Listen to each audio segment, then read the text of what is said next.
Bonsoir, président. Bonsoir, messieurs les journalistes, les champions. Bilan nini ozo sala depuis championnat ou ibandaki. Bilan nini bilan ya championnat ou izandereni.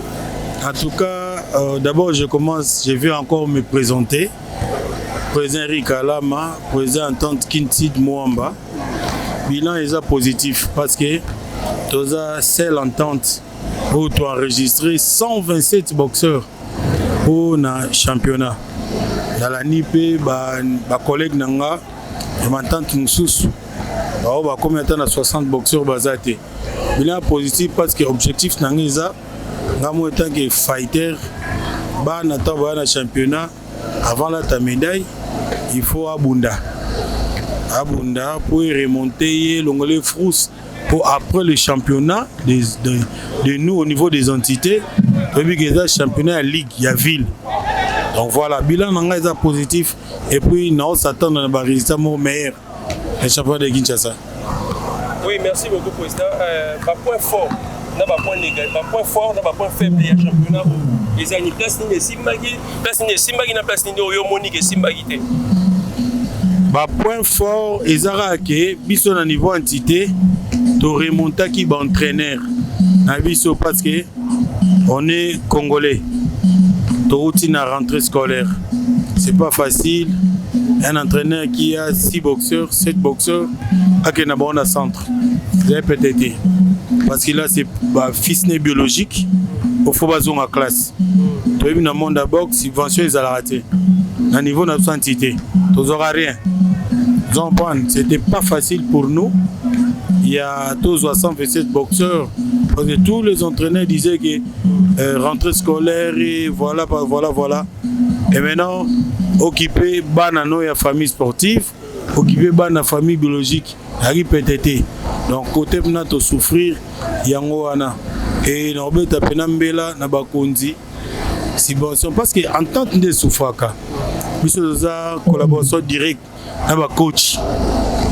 Coach va encadrer sous moi na Robela, ou représentante. Moi j'ai perdu un boxeur, 2 boxeurs même l'année 2025. Moi j'ai betaki Masasi na Mombele na ba policier, ou soit qu'on fait na malade. Boyebi champion Krat na trésor ndoi na même. Oh ya Mombele wana. Personne m'a assisté. On n'a pas de subvention, on n'a pas d'assistance, alors que biso on a un entraîneur. Donc côté négatif et ça se passe en wana.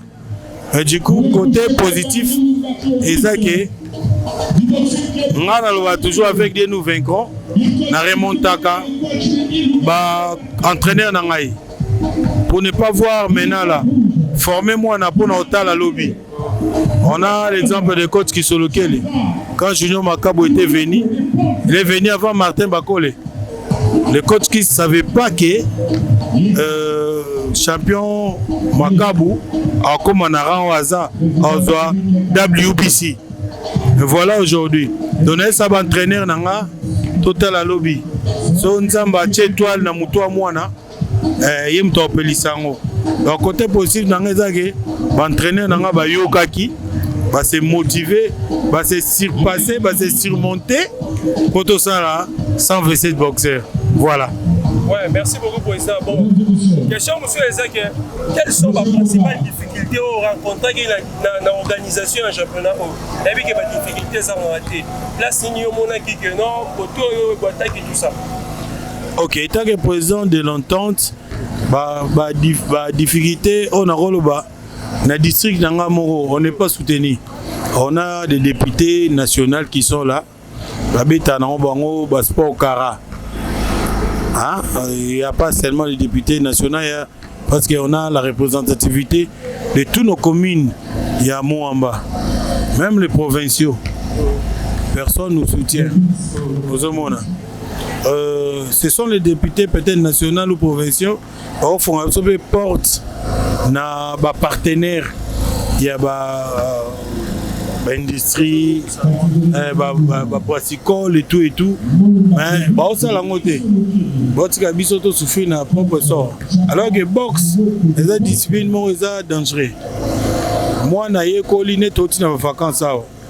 azui autant de séances d'entraînement dans le club abundité à Lucas s'est défoulé dans balabala tout na niveau bami na mais ça dangereux boxe c'est ça art martiaux boxe c'est ça sport de combat arbeta na cible pour arbeta nini donc bon faciliter biso tâche pour une organisation à show même gouvernement provincial même gouverneur de la ville les ententes c'est Kinshasa biso ne topé saraba poulain pour représenter ville à niveau national. Il faut nous soutenir. Même bandeko balingaka sport na Kinshasa na Congo. Des fois on souffre autant la balingaka na autant à comboter. Mais du coup, tala ba jeune simananga. 127 boxeurs.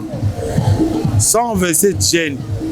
Il y a aussi d'autres ratés bon carnet médical et ba centre bamsou ba matite po azala protège denté d'autres souffrir na biloko belé mais nani akoya atia soko de pouce nous souffrons c'est ça président appréciation na yo côté niveau technique na tactique ya ba boxeur on va participer na championnat ou surtout ba comme na demi-finale na finale appréciation na yo ezani du point de vue technique na tactique.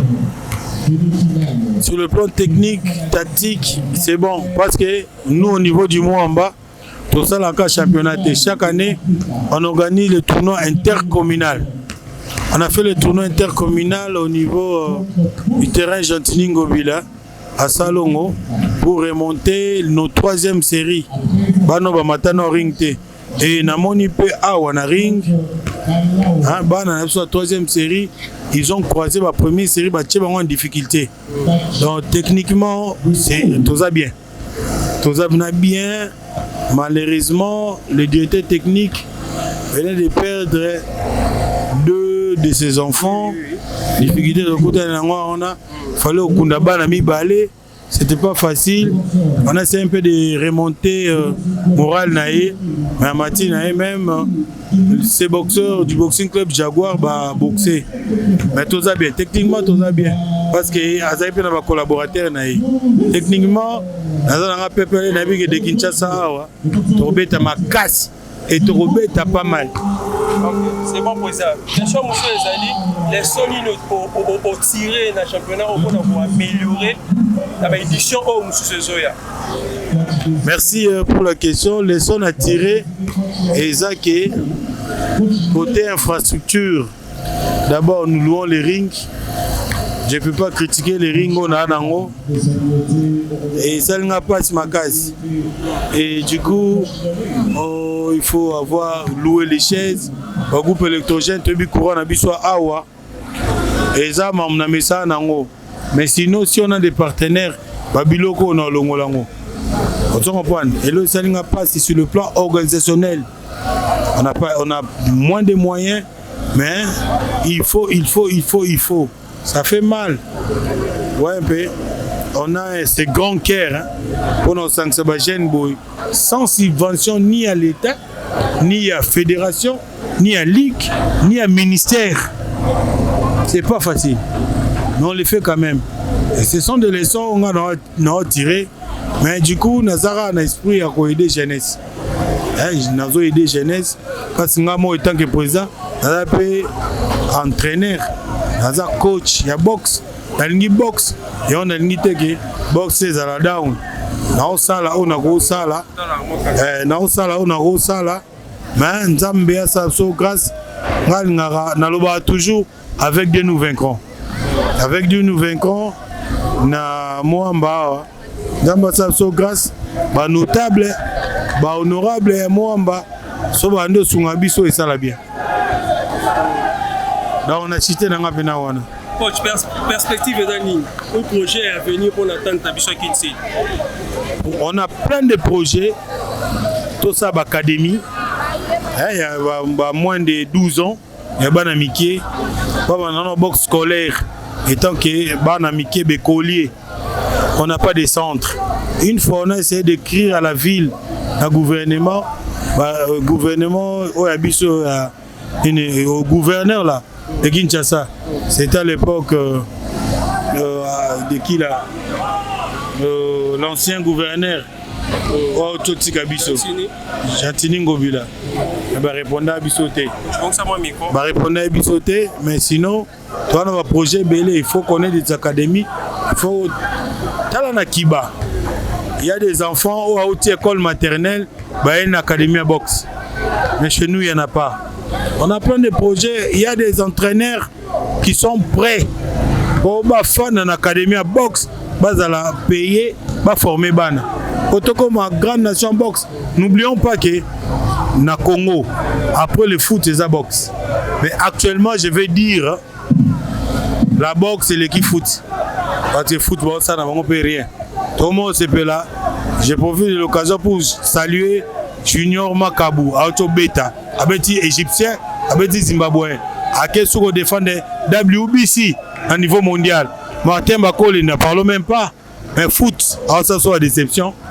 Académie à boxe, on n'a pas de salle, ouais, on n'a pas de ring, on a plein de projets, mais non, merci président. Mais président, question monsieur Eza, comment comptez-vous pour renforcer la compétitivité, la visibilité à championnat à Bichoro? Comment renforcer la visibilité et la compétitivité si je n'ai pas de moyens? Regardez un peu ce que je viens de faire ici. C'est le centre qui tient de Limba.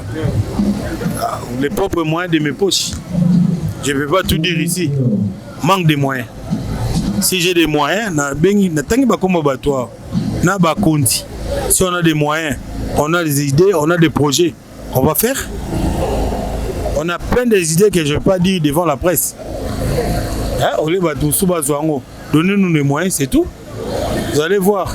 Parce que là, je vous dis, moi je suis entité, mais il y a Brazzaville qui va traverser.